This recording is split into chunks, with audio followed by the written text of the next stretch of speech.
Hello' everyone, কি খবৰ আপোনালোকৰ? আশা কৰিছোঁ সকলোৱে ভালে আছে। কেইদিনমান আগত মই শ্বিলং আৰু চেৰাপুঞ্জী গৈছিলোঁ। চ' ভাবিলোঁ আপোনালোকৰ লগত ভিডিঅ'টো শ্বেয়াৰ কৰোঁ। এয়া আমি ৰাতিপুৱা 7:30 বজাত জালুকবাৰীৰ পৰা যাত্ৰাটো ষ্টাৰ্ট কৰিলোঁ। তাৰপিছত আমি গৈ পেলাই ডাইৰেক্ট শ্বিলঙৰ এয়া এলিফেণ্ট ফলছত সোমালোঁ। এইটো ছিজনত চাগে পানীবিলাক অকণমান লেতেৰা হয়। তাত আমি লেতেৰা পানীয়ে দেখা পালোঁ। বগা পানীটো যিটো পানী ধুনীয়া লাগে চাই পেলাই সেইটো দেখা নাপালোঁ। পিছত চেৰাপুঞ্জীত পালোঁ আকৌ সেইটো পানী। তাৰপিছত আমি তাত কিবা অলপমান ব্ৰেকফাষ্ট কৰি পেলাই ডাইৰেক্ট চেৰাপুঞ্জীত গ'লোঁ। এইখন দেখিছেনে কেফে চেৰাপুঞ্জী?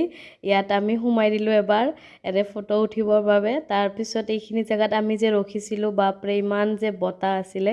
তাত আমি অকণমান কিবা কিবি খাই ল'লোঁ। তাৰপিছত আমি এইখন গাৰ্ডেন অফ কেভছ বুলি এখন আছে, তাত প্ৰায় 10টামান ৱাটাৰফলছে আছে। বহুত ধুনীয়া লাগিল দেই জেগাটো চাই পেলাই। এয়া দেখিছেনে? আপোনালোকৰ বাৰু চাই পেলাই কেনেকুৱা লাগি আছে ক'ব দেই। আৰু যদি ভিডিঅ'টো চাই ভাল লাগে লাইক কমেণ্ট শ্বেয়াৰ কৰিবলৈ নাপাহৰিব। আপোনালোকে পিছে শ্বিলং চেৰাপুঞ্জী যাই কেনেকুৱা পায় কমেণ্ট কৰি জনাবচোন সকলোৱে। মোৰ যাই পেলাইতো খুব ভালেই লাগিল। আৰু এয়া সেইজনী হৈছে মোৰ ভণ্টি, দেখিছেনে তাই কেনেকুৱা কৰিছে। এয়া আমি চালোঁ, চাই পেলাই উভতি আহিলোঁ। Thank you everyone, bye by.